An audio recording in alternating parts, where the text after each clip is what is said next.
All right, so I think the stream thing, the Bob thing is ready to go though. So hello everybody, Meg ZardCast here, back at it again to give you all another very exciting video. And for today, yes, marks my 13th episode of my ZardCast podcast. And man, oh man. But before I get too far into the show, I do have some important news to go ahead and discuss because I think for most people, at least for most people, if you're following me on Twitter, you probably already know about this. Or if you happen to be one of the people that actually visited my website, that I went ahead and announced it there. But here it is right here on this podcast though. I managed to actually get my ZardCast podcast on Spotify, and I also managed to get it on Google, and I also managed to get it on Apple Podcasts. Yes, I'm on those three servers with it right now. I think currently at the moment, I think I have 7 or so episodes uploaded, ready to go. However, I will get the rest of them caught up to at least episode 12. Hopefully by the time I have my episode 14 podcast. But yeah, I've been slowly kind of churning them out, either one episode per day or one every other day. That's how I've been sort of kind of dropping out the podcast in terms of like their frequency or whatever though. So it does seem like a lot of them are coming out one time, but obviously it's ones that are already up and available on YouTube. And I think the plan is once I finally get it all caught up, I do want to find a way where basically I'll go live on YouTube for the podcast on the Sunday night. Basically let it be exclusive to YouTube all throughout Monday, and then basically on Tuesday, I'll open it up and throw it out on the different podcast servers, Google, Spotify, as well as Apple Podcasts. For some odd reason, when I upload it to those servers, it seems like Apple as well as Spotify are really quick. I think within like 20 minutes or so, the podcast is up on those services. However, for Google, I don't know why it's like this. It can be anything ranging from like 7 hours at the fastest, almost to like a little more than a day. And I don't know why it's like that. It just seems to be that way, and for some oddball reason, don't know why. I wish it was a little bit faster on Google, but that's just a quick heads up if that's your preferred method of actually listening to those podcasts. Google's a little bit slower, but Spotify and Apple like to be a little faster. Don't know. I've been trying to work with it, but that's just the update on that, though. So yeah, I just want to spread that little bit of good news. I am expanding this podcast out. There's a few little twists that I want to actually add up into the podcast. You won't see all of them implemented within tonight's podcast, but hopefully by the next podcast I'll be able to incorporate a couple new things. Might even manage to actually have a guest up on the podcast next week though. So yeah, so I am hopeful to be able to go ahead and go through all of that though. So that's at least my raw plans though. But anyway, I got a lot of stuff to talk about within my pop culture segment, as well as my gaming stuff, as well as I'm adding a new segment in for this show, what you've been playing. Basically, for anybody that's here and talking, I'll be kind of going through that. Now, in terms of other people I have here on the show right now, currently it is just me right now. I think everybody else might be tied up for the moment, or you never know with these things. I always had this thing open up on Discord and stuff, so you never know when one of my friends might actually manage to pop up in there, having me to cause me to have to go through there and change my description box and all that stuff, though. But yeah, so we'll basically kind of go through that, and just take it as we go, though. But without any further ado, let's go ahead and dive straight up into our little pop culture segment because I do have to discuss it. Yes. Marvel Studios' Black Widow has managed to drop out roughly about almost a couple of weeks ago, or 2 weeks, 2 Fridays ago, essentially, though. I went ahead and I actually already reviewed that on the channel. So if you happen to want to hear my thoughts about what I thought about the movie as a whole, my review is up there on the channel at the moment right now. And honestly, I really did think that this was a really good, solid movie. Definitely an homage to Black Widow, her character, and a love letter to all the fans that I still feel pretty bad about her getting cut from Endgame like that. Didn't get to stand up there with all the other women superheroes like that during that one moment in the movie though. So I did feel a little bit upset about that though, but honestly it's a pretty good solid movie. Ain't nothing super crazy though, but I guess like if I had to rank it with some of the other like movies, I'll definitely say this is like somewhere between mid tier and like the 75%, not quite 50%, somewhere between the 70% to like a 80% tier. Like I thought it was solid in its own right, but it wasn't nothing crazy or nothing like that. It didn't really expand upon the lore. And you can hear more about my thoughts within that one review though, but I don't want to go too much into it since I already have a whole nother video that's sort of kind of dedicated to it though. But that's basically all I have to say on Black Widow. If you hadn't already saw it, go watch it on Disney Plus. Go watch it in the movie theaters. It's a good watch. You ain't gonna regret it. Don't be like my friend Sonic Hughes said, like, I ain't gonna watch this movie because it has a dead character, so there's no relevance to the MCU in terms of its timeline and all that stuff. Like just watch it. It's just a solid movie. It's just a solid movie. But enough said on that. Let's go ahead and dive up into my second topic because I did actually manage to watch the show, and it is none other than Monsters Inc. Like the Disney Plus series show.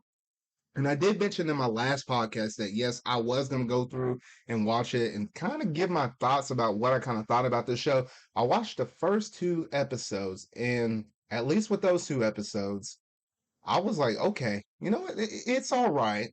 It ain't nothing too crazy. It's okay. I mean, the whole premises on it is you have these monsters and you have this like this new dude, this purple dude.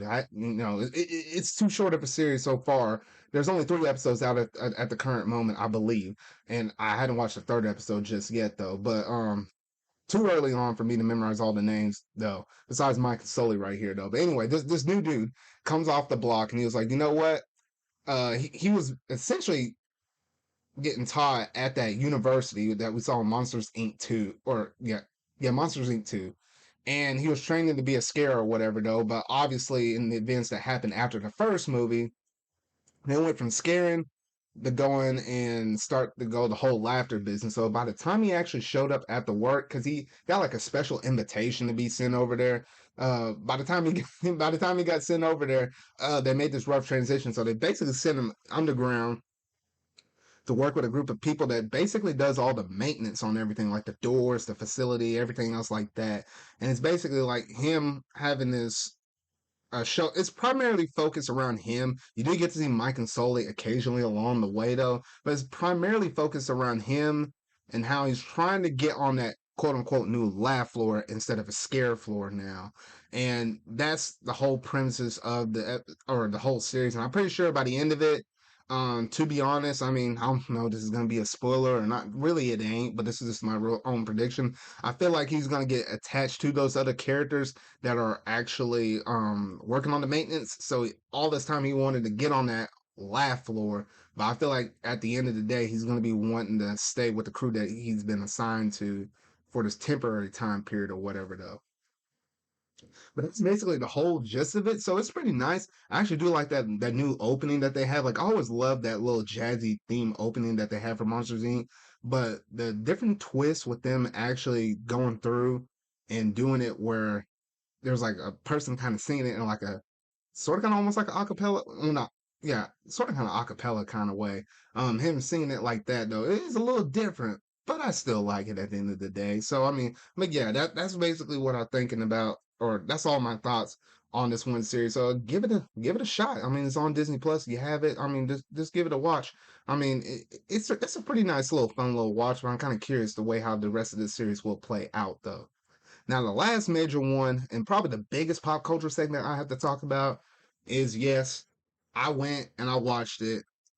The Toon Squad versus the Goon Squad. The movie that shoot, like we've been waiting for the sequel just as long as I've been born. I was born in 1996. That's when the first movie came out, and I love the first Space Jam to death though. But Space Jam: A New Legacy. I have to sit there and get my thoughts on this though. It's crazy to think that I heard from my brother that he said that originally this thing was rated on Rotten Tomatoes at like a 33 something odd percent. And I was like, what the heck? I was like, you have got to be kidding me. I was like, why in the world is it ranked that low? I don't understand it. And I think it's mostly because it can't live up to the hype as what the first movie was. Because the first movie did a lot of things good. The only thing I was really upset about is at some point I was expecting them to play that "Come on and slam" and "Welcome to the Jam." Like I was expecting them to go ahead and play that song soundtrack somewhere in the movie. It could have been even in the credits, but they didn't even do that. I'm like, what the heck? I was like, you gotta give a bone. Well, they did toss some bones to us that liked the original movie. Like they did get to show some cameos, and if you watch the first movie, you could probably expect the characters that probably would play a cameo in this though. But I was at least expecting them to throw me a bone or something. But I guess that wasn't the case though. Now, obviously, this movie was focused around LeBron James because first one's Michael Jordan, this one's about him.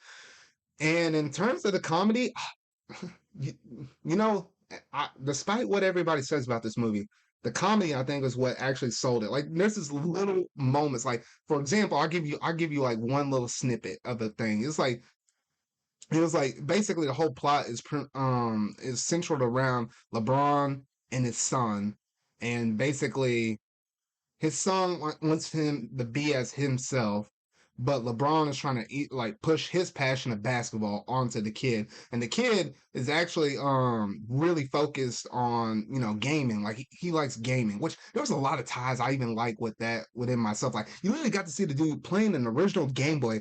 It could have been Game Boy Color, but whatever though. But an original Game Boy during one of his basketball practices. I was like, dang. I was like, a Game Boy? I was like, what? I was like, oh, okay. But you know how it is though. But anyway, they had a lot of different gaming stuff. They even had him as the kid, as like he was trying to focus on making games and stuff. He was like creating like a basketball game or whatever though. Like there was an E3 camp or boot camp or whatever you want to call it though. E3 camp to help improve people that want to make games or whatever though. So I just felt like there was just a lot of ties. Like if you like games, like obviously such as myself along with my other friends, you find a lot of strong resemblance to what this kid is going through that makes some very strong little ties, at least to us and us that likes games or likes to work within that industry and whatnot though. But yeah, but outside of that, I thought the comedy was the best part about it. In terms of the plot, I felt like it was really rushed. Like we got to the basketball game like within like the span of an hour, and I was like, "What the freak?" Like I paused the movie halfway through, and I was like, "Dang, we're already here." I was like, "I thought the movie was about to end," but I think they really stretched out that basketball game out for like the greater half of what was almost the second half of that movie, though. But honestly, it was some of the thought, like, like between all of the Looney Tunes and stuff, it's always great to see the wacky interactions with LeBron and everything else they kind of bring up to the table, though. But Granny during some of those moments, I ain't gonna lie, Granny during some of those moments had me rolling and my family rolling. I was like, oh shoot, I wasn't expecting to do all of this stuff. And the references from all the different Warner Brother movies, like I guess it was an interesting tie to be able to actually have all of these different cameos, references, and all this stuff from all the different Warner Brother properties, which actually made it kind of unique and quite drastically different from the original one. Although it kind of makes it a small little knock, like you're not super original because you did have to rely on some of the things though. But I did like the cameos nonetheless. Like some of them were pretty funny though, especially that one moment, and I won't spoil it too much though, where Taz managed to actually get dropped up in there because they had to round up some of the Looney Tunes that prepare the basketball game or whatever though, and they picked up tags. I was like, where the frick did he come from during that one scene? And then you got to see two characters up there. I won't say who they are though, but then when you see them, it's like, really, what the heck? Like there was like a lot of what the heck moments in this movie though that I really just liked and enjoyed though. So honestly, it's a really cool, nice little fun watch. Don't pay attention to what the Rotten Tomatoes says, because I mean, if you're ever watching a movie, I mean that will be your number one mistake is if you ever pay attention to the Rotten Tomatoes. So ignore that. Watch it for what it is. Don't try to think too much of the original one, and I still think you're gonna have a very good, solid, nice time with this movie. Though I'm just saying, though. I'm just saying, though. But that's basically my short little synopsis of what I basically like about this movie though. But if you saw the movie, let me know in the comment section down below what all that you think about it. And I just want to hear your thoughts because it's interesting. And the way how they ended the movie made it seem like a little bit more stuff could be coming in the future. I'm just saying, but that's just what I personally think about it though. But that's almost all of the thoughts I had, at least for this first, or at least for this one topic, though. But that's going to pretty much conclude all of the gaming, not gaming. That's going to conclude all the pop culture segments that I have to go through and discuss. But let's go ahead and jump into our gaming news segment, though, because the first one I have to talk about. Oh shoot, the long-awaited rumor is finally over. We have the Nintendo Switch Pro, the long awaited, almost like a messiah for gaming, and the way how people have been talking this stuff up. I kid you not, people have been talking about this as a hot topic for a whole entire year and a half. And I was like, I was almost getting to the point where I was almost sick and tired of hearing it, to the point where I was like, you know what? If someone mentioned Switch Pro or had a picture of a Switch that looked beefed up or whatever in their thumbnail, I was going to cut it and I wasn't going to listen to anything else they were going to say. So have you ever heard of the have you ever heard the saying, too much of a good thing is a bad thing? I really wanted the Switch Pro, but it got to the point where I was like, you know what? It was very hard for me to believe whether it was coming or not. But on one random old day, early in the morning, Nintendo went ahead and dropped out a tweet saying, yes, the Switch, or, well, wasn't the Switch Pro that we all thought was going to get, called the Nintendo Switch OLED model, is coming out on the same day that Metroid Dread is coming out, which, if you're looking at the colors with the white, it kind of matches the Emmy. So I was like, ooh, I was like, okay, y'all trying to push this Metroid Dread. I like that, though. But honestly, the main difference with this OLED is basically, if you're a handheld person, this is going to be the system for you, because the main differences mostly applies to you playing it in handheld. Yes, the screen's going from, like, I think a 6.4 inch that's on the original Switch, getting stretched out to 7 inches, and then the bezel that's around it, it basically shrinks like that. So that little black bezel that's around the spot on the Switch, that gets shrink, so then you have a 7-inch screen. Obviously, the screen itself is OLED. The display on it is still 720p. They didn't beat that up to 1080 or nothing like that, or it basically takes a toll on your battery life. So that is all the same. They did change the dock out. Obviously, it's a white looking dock, it has curves on it, and they took out the third USB port off of the back of the Switch and replaced it with an Ethernet port, which, thank goodness, hey, that's finally there. Though, if you still have a regular Switch, you probably have like a USB to an Ethernet port dongle or whatever, though. That's what most people have to do. And change that. Obviously, you got some white looking Joy-Cons, and it doesn't come in just this white model. I mean, that's like the flagship, easy markable. This is different compared to what we previously had. But it's not in just that color. There's also the neon red and blue style one. Basically, it looks like the same regular Switch colors, just the OLED model. And outside of that, there's also a wider kickstand on the Switch. The volume on it is is enhanced a little bit more, and I think I about hit every quarter of what the Switch OLED model is. So basically, if you're one of those people that doesn't really play your Switch in handheld mode that much, you might have thought there might have did some enhancements with dot play, but no, it's the same chip that's up inside of this thing, and it's going to display out to your TV just the same way. Now, if you really like the dock and the way how it looks, and you like the Ethernet port that's built up in it, Nintendo will sell the dock separately, but it will be only through their Nintendo website. You can't actually walk into a retailer and buy them separately, though. But that's how they're going to handle that. So outside of that, if you're not really a handheld player, or obviously if you're not like a big YouTube star or whatever, though, where you have to review it to kind of get them likes, views, and drive a form of discussion and whatnot, honestly, you can honestly skip this, because I was thinking about it, but then I decided to skip it. And I was like, you know what? And I was like, it ain't for me. I thought it could have been, but once they said that it basically going to run the same Switch games at the same way as the original base model, I mean, it wasn't doing too much for me in that regard, though. It is a little bit disappointing, though, but I mean, hey, that's what happens when you get baited into all of those leaks, all of those rumors and whatnot, though, and your expectations start going a little too high, and then all of a sudden Nintendo throws this curveball at you, because Nintendo's known for throwing them curveballs, and then it hits you square on the head, and then you're like, oh, then you just want to complain on the internet and all this stuff, ooh hoo hoo. And I'm like, well, yeah. And I like how most people said they weren't gonna get it. Yet when these pre-orders went up, because yes, the pre-orders already went up for this thing. they sold out real fast. I don't know if it's still the COVID effect and the chip shortages, probably so, but that thing sold out real fast. For people that said I wasn't gonna get it, yeah, right. I saw that thing sell out like right in front of me. I wasn't gonna buy it or nothing, but I had it pulled up like Walmart, Best Buy when those certain websites went up, GameStop to see how quickly that went in and out of stock. It seems like the white one was definitely a hot one that was going out as compared to the neon red and blue, which not that many people wanted as much. However, I did notice that for anybody that ordered the red and blue one at Walmart, for some odd reason, Walmart's been pretty generous with giving, and they literally marked that sucker down to the point where normally this Switch is the OLED model is supposed to cost $350. They actually discounted that sucker all the way down to $300. I was like, what the heck?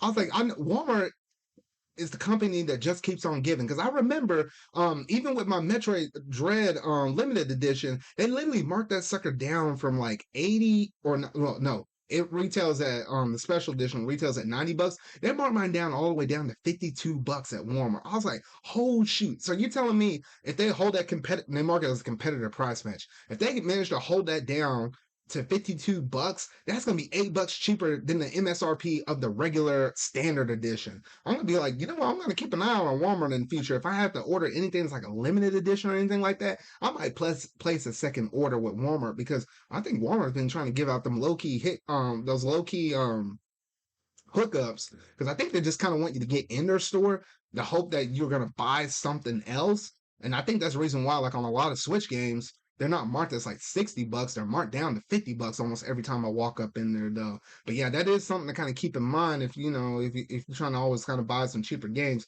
And you know, Walmart ain't as bad as a company as what you might think. I usually get most of my stuff from Best Buy though, but you might want to check Walmart out every now and then though. Hey, I'm just saying though. But that's pretty much it in terms of the Switch OLED model that I have discussed. But y'all gotta let me know whether or not y'all actually managed to get it, or if you're still thinking or contemplating on whether or not you're gonna try to pick one of these suckers up because I mean it's interesting, but at the same time, it's not for me. And I really do feel like Nintendo really wanted to have this to be the quote unquote Switch Pro. That's like a beefed up internal memory and all of this stuff is as a better GPU, better chip in it, where you're able to actually play your games and run them a lot smoother. But I have a feeling that because of the chip shortages, the company came to them and said, "Hey, we can't give you this." And Nintendo over there sitting like, "Dang, what are we going to do with all of these extra Switch models and with all of these OLED screens? Are we going to let them sit in the warehouse and collect dust, or could we rebrand it, call it the OLED model,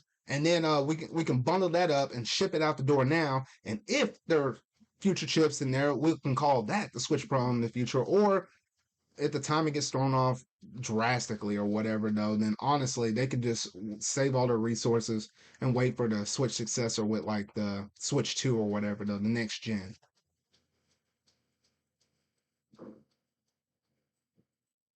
Well, I think that's pretty much all I have to say on the Switch OLED model though. So we might as well go ahead and jump into the next topic.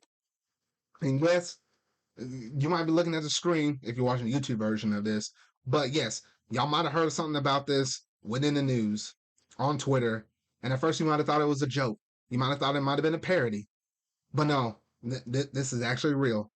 Nickelodeon All Star Brawl.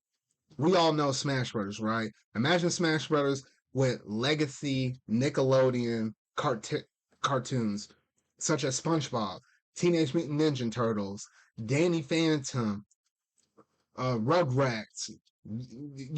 Even them old ones like shoot, even Hey Arnold, like old ones like that. They're all up in this game right here. And I was like, what the heck? This is like a crazy list of all-star picks that they managed to bring forward into this thing. I was like, I just could not believe that they brought all of these characters up in here. And I was like, man, okay, I see y'all. Now, this game is actually being created by the same people that made, I'm trying to remember, Slap City. These are the same developers that made Slap City are the ones that made this. It's going to have rollback netcode. It's going to have wave dashing, from Super Smash Bros. Melee and all that stuff. I mean, it just makes me think. I was like, oh, shoot. I was like, I never in my wildest dreams would I see another Smash Alike or Smash Alike game that I actually has so much resonance with because of all the characters they chose. Like my boy Danny Phantom is up in it though. The one that really caught me by surprise was whenever they showed the Rugrats rep being Reptar. I was like, my boy Reptar. I was like, we go way back, but I was like, oh shoot. I was like, dang. So I was like, dang, okay, all right, I see y'all. I see y'all. I see y'all.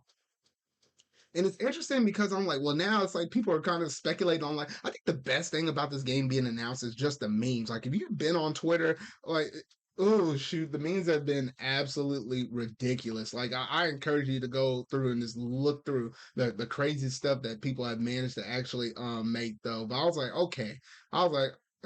And the game is going to be selling for about $50 or so. So it is a little bit on higher end. I was thinking it was going to be more so like a $40 game, but I mean, it's not badly priced or whatever, though. I feel like it might eventually go on sale a little over time, given enough time, though. But all the characters that they have shown so far, from like Sandy Cheeks, SpongeBob, Danny Phantom, all of that stuff, even Helga from Hey Arnold and all that stuff. They showed a good chunk of characters so far, but I think they're saying that there's even more characters along the way. And I know one of my characters I really do want on this game is my boy Aang. I feel like Korra's gonna be in there, obviously, but I feel like Aang's also a shoo-in as well. So I was like, yes, please put my boy up in there. And I think between Danny Phantom up in there, my boy Leonardo's already in there. I think a good amount of Nickelodeon ones I actually have connections to are already in the game. I think that they just need to add my boy Jimmy Neutron up in there. I'm surprised he's not up in here. Shoot, I think they even want Jimmy's dad up in there. I think that's a fairly good choice up in there though. But also, I don't even think I'm trying to remember that trailer though, but I want to say I couldn't even remember if Timmy was up in the trailer. Like that would be a given, or at least some of his Fairly Odd Parents or something like that. If he wasn't up in there, I don't know. I'm scratching my head. I want to say he was, but at the same time, I feel like I didn't see him. I don't know. That should have been an obvious given right there though. But y'all gotta let me know what characters make you actually flip out whenever you actually got to see this, or some predictions, and we can kind of treat it like Smash. Just go through and just think of all the Nickelodeon stars out there and say, hey, you know what? Who would you like to actually be in this game? Now I will throw out my pie in the sky wish because this character has been on Nickelodeon before through Nicktoons. If I can't get this boy in Smash Brothers, there's always a chance he can come over to this game and be in the Nickelodeon All Stars. And yes, y'all might think I'm crazy, but we can still get my boy Goku in here in one of these Smash like games. I'm like, come on now, he was in Nicktoons back in the day. Like that's how I originally watched Dragon Ball Z Kai. Like, come on now, Nickelodeon. It's like if you got to do like something crazy out of there, almost like a third party pick, but not quite. I mean, you got to put my boy Goku up in there in some kind of way, man. I'm like, come on now, like it only makes sense. I was like, come on. I was like, that's right. I was like, you just got to put my boy up in there, though. But yeah, oh shoot. But this announcement has been really interesting. Been loving the memes, everything else in between, though. But oh shoot, I never thought we would have a game like this, and I don't know how well or how successful it might do. But it's still, but I think it's just gonna have like a funny reaction on the internet, just seeing different people stream it though. But I do look forward to the day whenever it actually does drop because I think some craziness is gonna happen online. I'm just gonna put that out there though. But we might as well go ahead and move on to the next topic though. Now, next up, we did get confirmation that yes, right around the corner, we do have Persona's 25th anniversary that's actually dropping now. I'm like, yes, thank goodness, because I think we're due for some new games, new announcements, new projects, whatever though. And I guess Atlas must have heard us, and they were like, you know what? We're going out with a bang with the 25th anniversary because they didn't have not one announcement, they didn't have two. Three, four, five, or six. No, they have seven announcements planned starting from September is when they're going to announce the first one, and going all the way up to like autumn of 2022 is where the seventh announcement is going to be. And I'm just, I feel like the seventh one is going to be an obvious one. I think that's going to be the Persona 6 announcement. And we'll get the brand new trailer or whatever though, or a tease, or however Atlas likes to does these things. I feel like that's what's going to be shown right there. And it's just really going through and predicting what the first six are going to be leading up to that, what would be a seventh one. Now, if you look at the website, because they have like they have a website 25th anniversary thing that showcases off all the different projects that they have.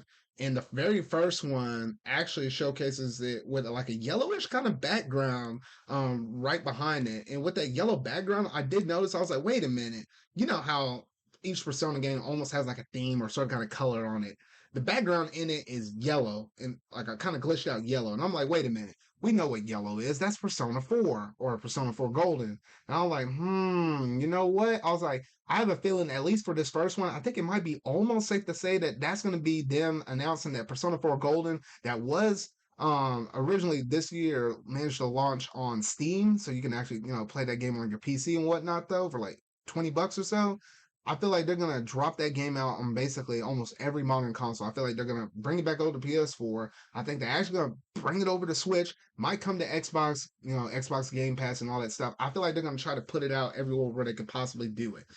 I have a strong sneaking suspicion it's something Persona 4 Golden related, and I think that's what they're gonna do. Because if they already put it on Steam, what else can they really do with it? To be honest, though, so I think the first game is a pretty solid walk right there. Now it's predicting the other oh five other five other projects that coming out in between then and there though. Now I will say this: don't expect every single project to be about a game, because if you expecting it to be about a game, then that's too much work. Like literally, unless all of these projects that they're about to work on come out several years after when these things are going to be first announced. Some of them we might expect might take a little bit of time, like the Persona 6. That goes without a given, though.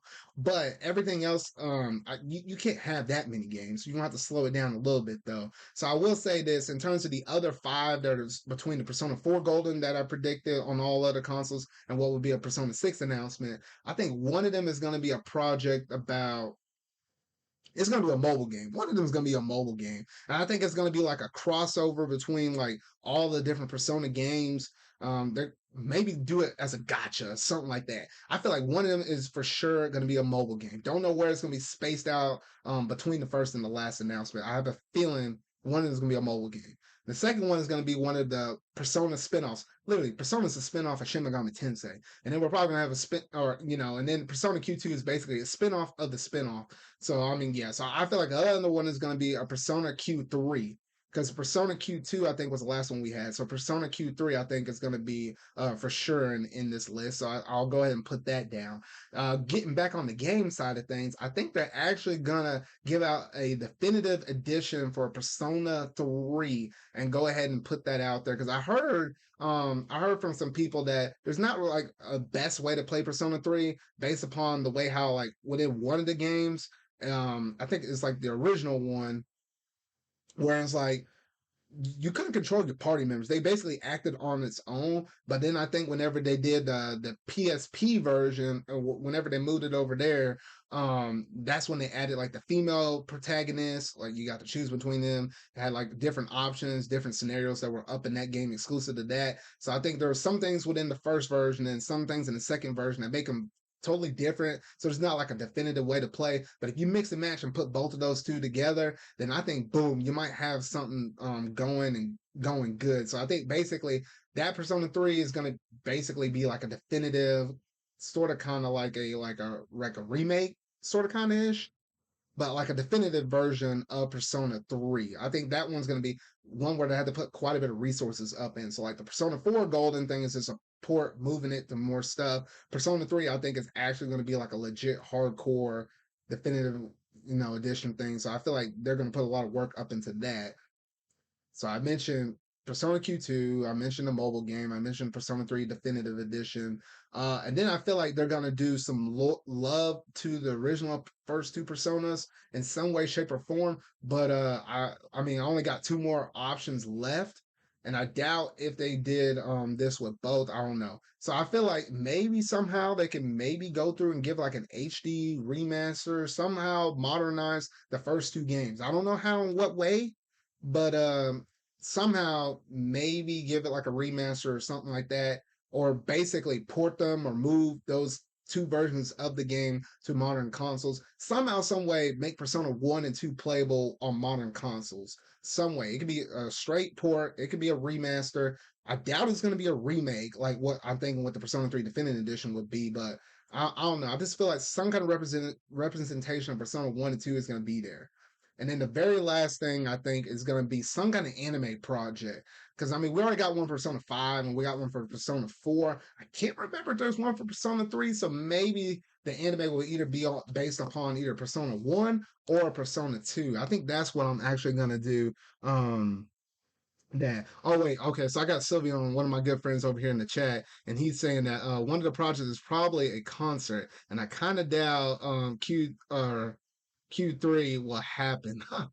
All right. Well, okay. You know what? A concert, that's not out of the realm of possibility either. I mean, that kind of makes sense. I mean, shoot, even the Sonic announcements and all that stuff for their anniversary, they had a concert as one of their little announcements or whatever that was. I mean, it's not a realm of possibility. I can definitely see that though. But Q3, I still lean a little more into Q3. I feel like they can do something unique with Q3, even though I think Q2 already had like I think a lot of crossovers between 3, 4, and 5, but I'm not necessarily sure if I remember if there was crossovers with the first two Persona games up in it, though. Correct me if I'm wrong, though. But I just have a feeling that one is going to be Q3 because I'm almost starting to run out of different things, though. But yeah, so I feel like that, and yeah, even Sylveon said they even did a one of those things earlier for Shin Megami Tensei this year, though. So yeah, so I think those are going to be all my predictions for Persona. So just to recap all of that, because it is a lot. I was saying the first thing was going to be Persona 4 Golden, moving over to all different consoles. The other thing I was saying is Persona Q3. The one after that, I was saying some kind of mobile game. Then I said a Persona 3 Definitive Edition, combining like the best of two different versions of that game. Then I said there was going to be an anime project of some kind, probably on emphasis on Persona 1 or 2. The other one I was gonna say was this is the like I think the lowest I feel like that might happen, or at least my confidence of what I think it might happen. But pour it over, remaster, doubt it's a remake of Persona 1 or 2 or one or the other or something like that. Get that sort of kind of legacy of where the series has came from. That was going to be one of the other ones. And then lastly, the Persona 6 announcement is going to be that very last one. So I think that's basically all I'm expecting from the Persona 25th anniversary though. But y'all got to let me know what you're expecting from this or what do you want to see from this Persona anniversary though. But I'm really looking forward to it though. And yes, shortly before this podcast, I managed to finally beat that stinking crappy Akumura boss. You know, the boss that's associated with Haru. I was like, I hate that boss. Literally took me 3 or 4 days to get over that slump. He was one of them kind of bosses where it's like you play through it, you get your butt handed to you, and it's not just me because I've seen this online with several different other people because there were guides for all of this stuff, and I was like, okay, all right, but anyway, it's one of those kind of bosses I had to put down, walk away, recollect myself, and then go back in it again. And I was like, gosh dang, I just felt so relieved to finally get past that boss. And now I'm in like that last little final run within Persona though. I think I'm at the rough 77-hour marker in this game. So getting close to the end of what would be like the regular game before the Royal Edition stuff. Because I think I'm on rank 8 with the I'm on rank 8 with the you know that one dude. Gosh dang, I'm not even thinking of the dude's name right now though. But the counselor, I'm on rank 8 with him. So I just gotta get one more rank, and then I get the royal content unlocked and stuff though. But yeah. Oh shoot! I just have to throw that up in here while I was talking about Persona and all though. So I really do love this series and stuff, and I'm really looking forward to what they have on the table and what they're going to basically offer moving forward. Because this anniversary is basically going to last anything from 2021 up until 2022, though. But that's basically all I have to say on the Persona stuff, though. Now, moving on, I do have to mention it. I had to talk about this. It's my boy Mario on a smartwatch, and you would think everybody would line their wallets up, ready to go. But apparently, this one Walmart, I mean, not Walmart, this one limited edition watch was literally selling for $200. $2,000 as its MSRP. I don't care who you are. I don't think anybody in their rightful mind, unless you're a millionaire, needs to spend $2,000 on this watch. And I guess if you had the money to invest to get the watch, I'm pretty sure you can mark that sucker up easily to $4,000, $5,000 and probably make double or shoot, even more than double the amount of money back within your original investment, though. I will have to say. But man, I just question it. I don't know what they were thinking about this. And this is extremely limited because I think they're only printing, or not printing, so to say, but they're only making 2,000 copies of this watch. So I know when pre-orders go up, it's going to, I say this thing is going to sell out, but I'm like, who's really going to be quick to dish out $2,000? I don't know. Some people are. Somehow it's going to wind up selling out. I don't know how. You're going to see this thing go up on eBay for like $10,000, and I'm going to be I don't know what people are actually investing in nowadays. I just don't get it. But oh shoot, I don't know. It's sort of kind of frustrating me at the same time because I really do want that watch, but at the same time, I was like, ain't no way I'm going to drop that amount of money up on it though. But y'all gotta let me know what the heck are y'all even thinking about with their announcement of this watch? Like, it's a little crazy though, I will admit, but it does look cool.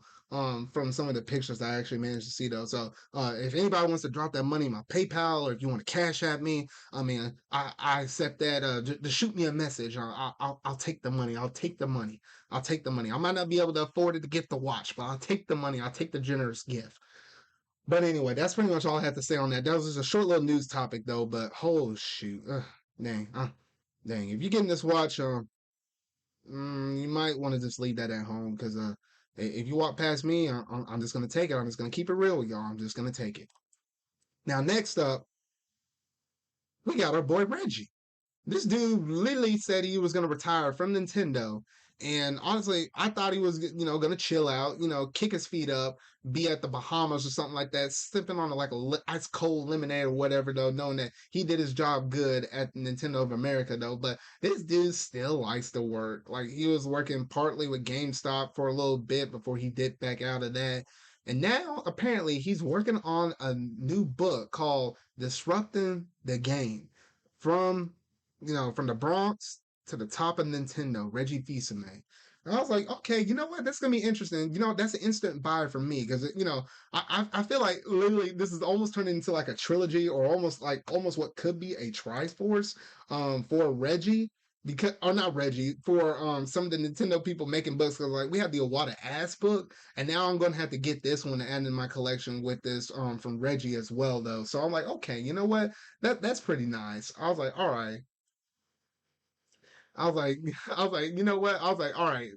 I feel like we can get this. I'm gonna get this. I'm gonna put it right next to my book. I'm gonna enjoy it because I am kind of curious exactly how Reggie kind of went from his original starting point in his life and his career to getting all the way up to being the president of Nintendo of America. Because from the little bits of stuff that I actually managed to read from the Wada Ass book, I mean that's been sort of kind of inspirational and very unique. Just seeing Wada and how he was going throughout his life and how he managed to work with oh gosh, I'm trying to remember the name of the company though, but that company that always pops up there when you play in Smash 64 with that dog curl up. How Laboratories.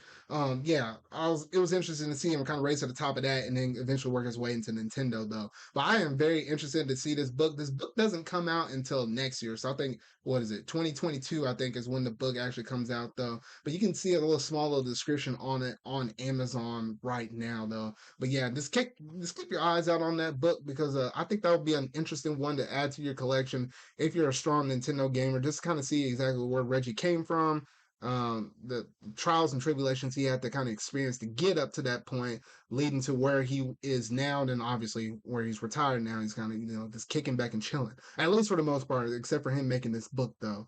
But yeah, that's basically all I have to report on that. Not necessarily gamer related though, but it's Reggie though. It's Reggie. Like I have to talk about him within the gaming segment though, or at least gaming news because of everything he's managed to do for Nintendo. But that's basically all I had to say on this topic, though. So let's go ahead and move on to my very last topic in terms of our gaming, in terms of my gaming news, and that is none other. than the Steam Deck.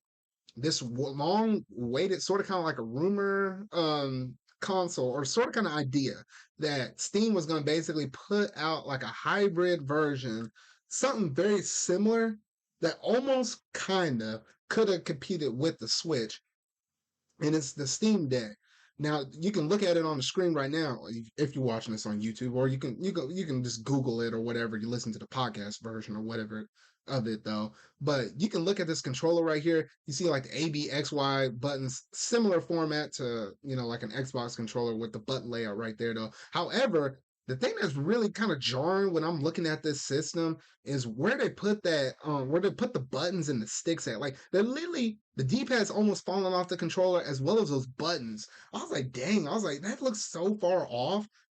Now, honestly, I feel like my hand would cramp or wouldn't be the most comfortable. I think we had some people in the industry actually report on this and saying, you know what, it actually feels good for them in their hands of how it plays or whatever though. So a few people did manage to go hands on with it though, but I mean, just personally looking at it, I don't know if it'll be the most comfortable thing on it though. But yes, this is primarily going to run any of your Steam games that you have on your account, and you're going to be able to basically play it in handheld mode. But there is an option where you can actually dock it if you buy the separate. Yes, the dock doesn't actually come with it, but it is a separate part that you can basically do. And pre-orders have already opened up. You basically drop down like a $5 deposit, and then that basically holds your spot for it. And then obviously you'll pay more of the money out as we get kind of closer on to the launch, though. However, the price for it actually ranges depending on what you get inside it, because there's like three different models. So at the baseline model, you have the one that costs about $399 that basically comes with 64 gigabytes of internal storage. That's the first one, and that's the bottom of the tier. Then you move one tier up and it costs $529 with it being 256 gigabytes. And basically at that point you get a little faster storage, the carrying case, exclusive Steam community profile bundle, etc. And I think that's when they start putting in, I believe, a solid state drive, I wanted to say, starts to get implemented in there. So that's why it starts to kind of speed your stuff up. And then at the most expensive premium tier is the one that costs $649. And at that point, you manage to get 512 gigabytes of internal storage. And with that, along with the faster storage, you also get premium anti-glare etched glass. You still get the carrying case that you got from the previous package. And also you get an exclusive virtual keyboard theme. So yeah, so basically as you upgrade up, you get more storage, as well as I think the mid tier is where you start incorporating the solid state drive and whatnot though. So honestly, it looks like a pretty cool, nifty device. And the fact that it's not being placed like within any, typical retailers like your Best Buy, your Target, your Walmart, your Amazon. Since it's not being placed there and you have to order it through Valve's site itself, it's definitely going to make it like a very niche product. Because I think for most people, this is a way how you can basically get into the PC, gaming side of things. This can help bridge the gap. However, I don't think seeing this right here to an average consumer, or just someone that casually games or whatever, I don't think that they're gonna see this like, oh, okay, this is my way in, and you're gonna get like mass droves of people kind of lining up trying to pre-order or buy the system. But I think it's more so for people that already have a massive Steam library, like my good friend Sonic here, that attends the podcast and whatnot, though, where someone like him, who has a massive Steam library, now you get to tell him if he gets this one device, he can go through and basically go through and play all of his games on the go like that. And then also, if he, I think he said he was going to get the dock, be able to dock it himself, and then be able to plug it up, and then you'd be able to play it on your TV or slash whatever you connect it up to, your monitor, whatever though. So it's kind of a nifty device that gives you a little more flexibility to play your Steam games. In that regard, it actually seems pretty cool and pretty unique. But also, it is sort of kind of open, and it kind of acts like a computer in a way, because basically you can put your own stuff out there and your own programs. Like you can put Dolphin up on there and a lot of other different stuff. So, it'll be a crazy way to basically play GameCube games, or some people will emulate Switch games or whatever, or emulate whatever kind of games you want on there. If you own them, whatever though. And you'll be able to go through and play all of those games though. So in terms of doing emulated stuff, it's actually going to be pretty cool and pretty unique to be able to have all your stuff on one device like that. So it is going to be interesting in that regard, though. But I think for the most part, Valve is creating this just to keep people within the actual ecosystem on Steam. Because I don't think they're actually going to make a lot of money off of this, considering how expensive the thing is already to make. So they're just trying to kind of get people into the Steam library, and it's going to be kind of make it interesting if they sell these things, not making too much of a profit off of it. But if people are just using this to basically emulate a bunch of games, that are what kind of advantage does that kind of add to Steam? I mean, I'm just saying that's just something I kind of thought about though. But yeah, it is gonna be interesting. Me personally, I'm not gonna buy this or pick it up though. But I do know that Sonic Q will pick this up. So whenever he does manage to get this in his hands, I can't remember exactly when I think the first shipment of these things are gonna go out though. But I think okay, wait. So I got it here on the page. So quarter two of 2022 is whenever the first wave went out. And I think right now pre-orders are almost going up all the way into quarter three of 2022 at the moment though. So yeah, so that's just kind of a heads up. So they're literally only making as many as what they basically get pre-orders down for the product though. At least that's kind of how they're handling it at the moment though. So yeah, if you really do want one of these, I might as well go ahead and jump on it. Otherwise, you're gonna be a little bit late to the game in terms of when you're gonna be able to have it in your hands compared to some other friends or some other people online, and when they might have theirs on hand though. But whenever it does arrive, and whenever my good friend Sonic managed to get it on hand, we'll talk about it here on the podcast. I'll allow him to share his thoughts on it because it's kind of funny how this, along with the Switch Pro, managed to drop roughly within the same kind of week. And literally, this is legit almost like the Switch Pro. And it's kind of good to kind of give Nintendo a little bit of competition. It's not going to be like, this ain't no Switch killer or nothing like that. I've been seeing people talk about this stuff online and them saying, like, well, this is the Switch killer and all of this stuff. And it's like, well, this is going to outdo the Nintendo Switch, or, Nintendo met their match or whatever. No, literally, this doesn't have any exclusives or anything like that. And this basically is going to be primarily for that small audience that already has a crap ton of Steam games, but they just want to be able to have a little bit of flexibility with where they want to play it. They can, you can hop in a car with it, you could drive, or you can hop on a plane and literally, play the game on it, play the game on it while you're, flying to and from whatever though. So yeah, so I don't think it's going to be anything crazy. I mean, over through the course of its lifespan, it might sell anything between 1 million or 2 million though. But I don't expect it to be like a super hot item that's just gonna, sell out real fast, and then people are still going to be wanting like a high demand for this one project. At least that's this or one item. At least that's what I actually think about this one thing though. But y'all gotta let me know in the comment section down below whether or not are you personally interested in picking up one of these Steam Decks though, or you gonna be like me and just sort of kind of skip it, but you just kind of keep your eye on it just to kind of see how what people kind of think about it though. And basically, if this if we can see a stronger version of what its next generation Switch could be, maybe this can give Nintendo a sort of kind of an idea like, hey, you know what, people might like these sort of kind of specs that's up in this Steam Deck to be within like the next generation that comes after the Switch. I'm just saying, Nintendo. I mean, that might be a pretty good, solid idea right there. I mean, hey, you can take these ideas for free. Just drop me a little cash every now and then. Though, I'm just saying, though. I'm just saying, though. But that's basically all I had to say for the Steam Deck, though, and that basically concludes all of the different gaming news topics that I have to discuss. So now let's go ahead and jump over to this new segment I'm creating that's called "What You Been Playing." So basically, I'll go ahead and start off with the first two main highlights of what I've basically been dropping off most of my time up in. The first one being is Monster Hunter Stories 2, which roughly dropped out a couple of weeks ago, a couple Fridays ago. And I've been going through and playing that game, and I've been enjoying the vast majority of this game. I mean, I really loved it from the second I got my hands on the demo. And I did a like a stream on the demo version on it. So that's on my channel, as well as I did like a launch stream of the game as well. So basically, you got like two different video streams of me going through and playing Monster Hunter Stories 2 on my channel. So you can go ahead and check out both of those though.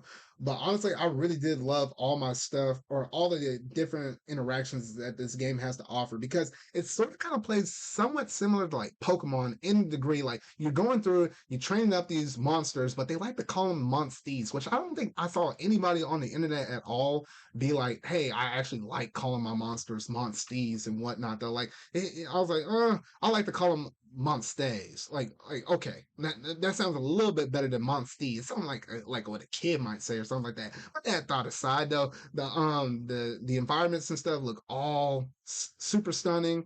I really enjoyed it. I was like, man, I was like, when you set that camera still and you just kind of take a step back, just even on the menu screen or wherever else you're standing on or at within the game, it just looks really beautiful, really colorful. And honestly, I could see why this game sort of kind of gravitated to me personally a bit more rather than Monster Hunter Rise, which I'll get into Monster Hunter Rise at some point. Some point soon, you might see me playing it. And I mean, that's just a little hint or a little, a little drop by a little hint, whatever, though. But this game right here, in terms of its RPG elements and the way how you actually get to battle within this game, is very unique as well. Because basically, you control your character, and to a level or small degree, you get to control your monster as well. Like you can kind of redirect them in ways like, "Hey, I want you to use this one kind of special attack." But outside of that, any kind of people that you might be having on your team or monsters, for the most part, you don't have any control over them, but you have to sort of kind of work around them in order to basically plan your strategy up, the line up, because it's basically like a rock, paper, scissors mechanic that allows you to go through. And it's like, yeah, power, speed, or like technical, and it got them colorated like red, blue, and green respectively, though. So yeah, you're kind of cycling out between all three of those, though. And it's like a rock paper scissors match with the enemies that you're facing, though. So you kind of have to line them up the best way whenever you're doing that, and it just feels so good, but yet so unique. Like I don't see a lot of games out there that allows you to go through and play through a game like that where I don't feel like I played this sort of kind of mechanic within like an RPG out there that's been sort of kind of similar to this. Like I hadn't ran into a lot of stuff like that, and that's just what kind of has like a really kind of nice, fresh little atmosphere around it, though. And one other person I know off of Discord, he managed to get through the game. Shoot, like he had like a really fun little blast through it because I think he managed to get through. I think it probably took him roughly, at least with the story stuff alone, roughly about 50-ish hours or so. So, pretty good, typical kind of standard size for an RPG like that. I think me personally, I think I put between 7 and 10 hours into the game right now, though. Not too far. I managed to get the egg, like the Rathalos egg. I managed to get it with my Raised Wing Ratha. Managed to make it hatch, and I'm moving out from that part of the game to the next. I think it's like the third village is where I'm about to head to next. That's where I'm roughly at in the game, though. But y'all gotta let me know whether or not have you managed to pick this game up or if you're still hesitant on it because it is, it's console exclusive to the Switch, but you can also play it on PC as well. The only little the only thing that kind of gets on my skin just a little bit, the only little knock to this game is just the frame rate because depending on where you're at, oftentimes you kind of see a dip and fluctuate. I don't know if it's supposed to aim for a solid 30, but I feel like it's dropping in the 20s or whatever, though. Or if there's some moments where it is 60, but it often drops to 30 or whatever, though, in certain ways, like where you're paying the camera around or if you're running through a certain environment or whatever, though. That's my only little knock to the game. But outside of that, it's a very visually beautiful looking game. And I just feel at home while playing this game. Like it just feels that good to me, honestly, though. But yeah, that's pretty much all I have to say on Monster Hunter Stories 2. But if you want to hear a little bit more of my thoughts or what I thought about it live in the moment, you can watch both my demo playthrough stream as well as my launch stage stream if you want to check that out. But that was one of the games I was playing. Another game I've been recently playing is, yes, we did have Legend of Zelda Skyward Sword HD that did manage to drop out Friday. So literally like a couple of days ago. And I went and did a launch stream of it, and basically that's all I played of the game so far. I do plan on playing more of it though, and at least for that first little bit of a run, I was just going through and playing it with motion controls. Because honestly, I was one of those people that really didn't have any issues with me going through it and playing the motion controls back then. And I just don't understand the argument of the whole Skyward Sword being like a pretty bad game. Because honestly, I was like, bruh, I was like, what the heck?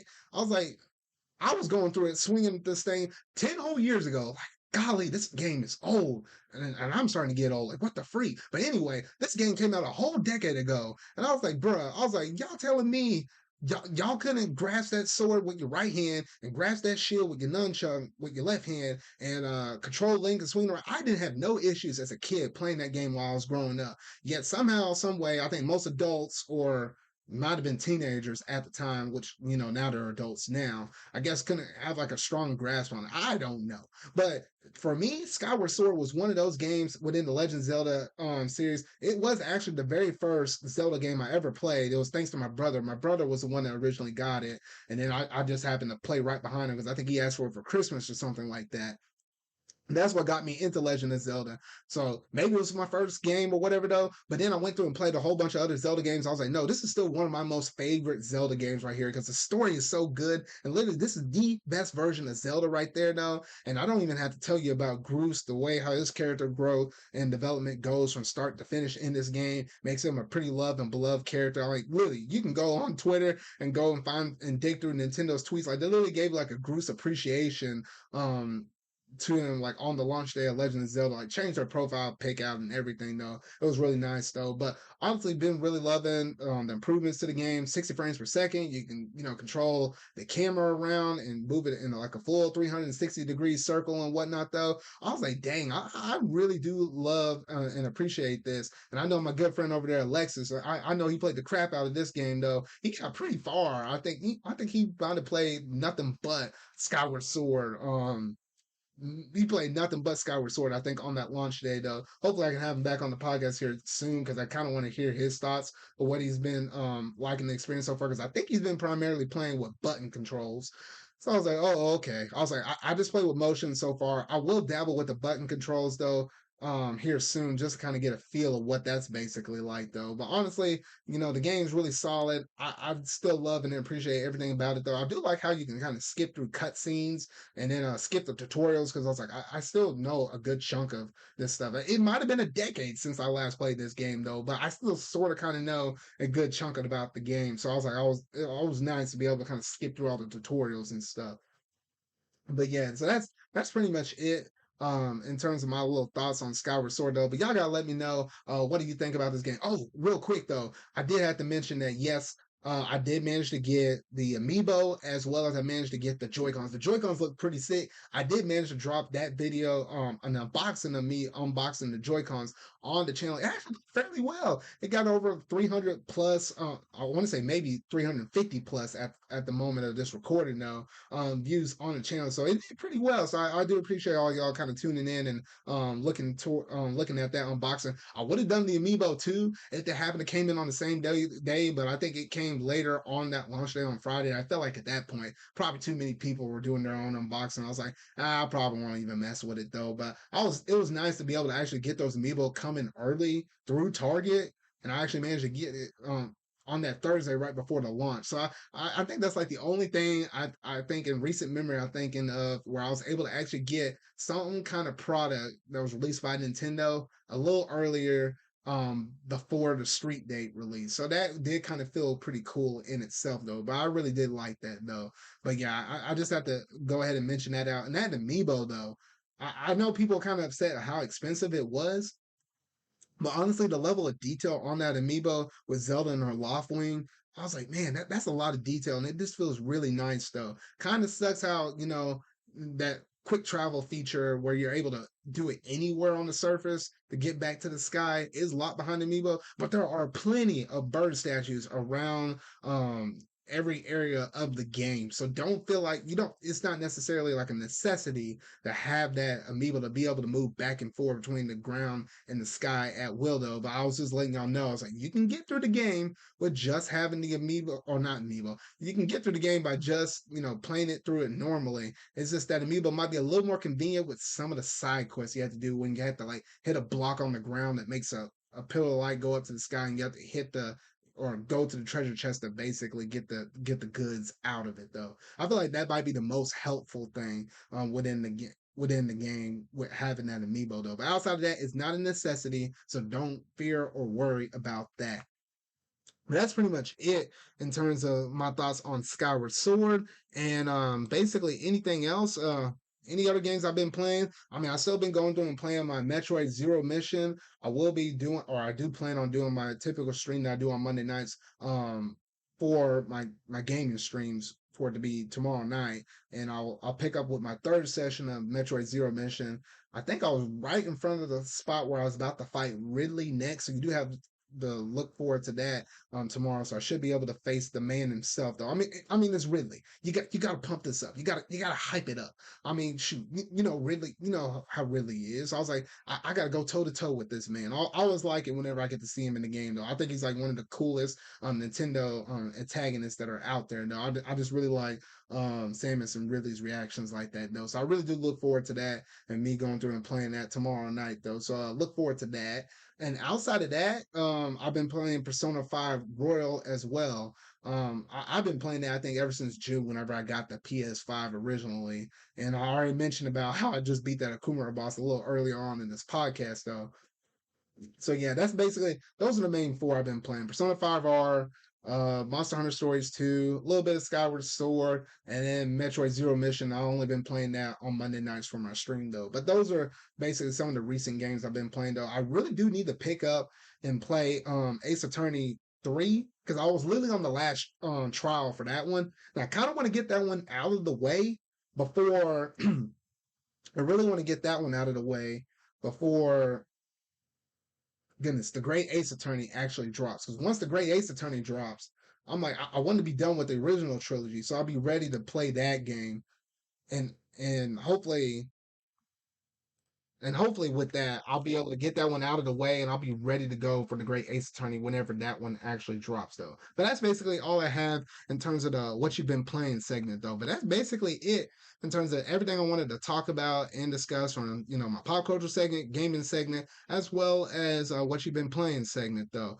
So, yeah, so I really hope y'all enjoyed this podcast, though. And I really do like and enjoy doing these, every 2 weeks whenever I do manage to drop these out, though. And it is going to be nice that y'all going to be able to hear on your preferred outlet of choice. If for some reason you don't happen to have YouTube open up and you're just trying to listen to me talk or whatever, though during my podcast, though, because you are able to hear me on like Spotify, Apple Podcasts, as well as Google Podcasts. So I will get it caught up. So hopefully by the time that I do have my ZardCast episode 14 up, you should be able to hear every other podcast up until that point on those three respective platforms of your choosing or whatever though. So yeah, so I am trying to branch out, trying to do some new things though, and I might twist up the show a little bit more by the time episode 14 comes out though. But that's gonna basically do it in terms of this one podcast though. So you really like this video, make sure to go ahead and hit that like button, go ahead and hit that subscribe button and that bell, or share this podcast if you happen to be listening to a different podcast service though. Share it around, spread the word. Hey, I try to provide y'all entertainment. I mean, the world's out there is a pretty stressful, kind of busy, crazy little space, and anything I can do to sort of kind of relieve that stress for y'all, or just be able to kind of chill back, kind of go through gaming news, just kind of hear everything from me and stuff. It's just very interesting though. So yeah, so special shout out to Sylvion. Thanks for seeing you over there in the chat. Like to hear more of your Persona thoughts over there. It was nice hearing your Persona thoughts whenever I was talking about the Persona 25th anniversary and whatnot, though. That's going to basically do it for this video, though. So if you really like this video, make sure to go ahead and hit the like button, subscribe button, share the video, share the podcast, all that good stuff, though. So remember, y'all, until whatever video I make next, see y'all.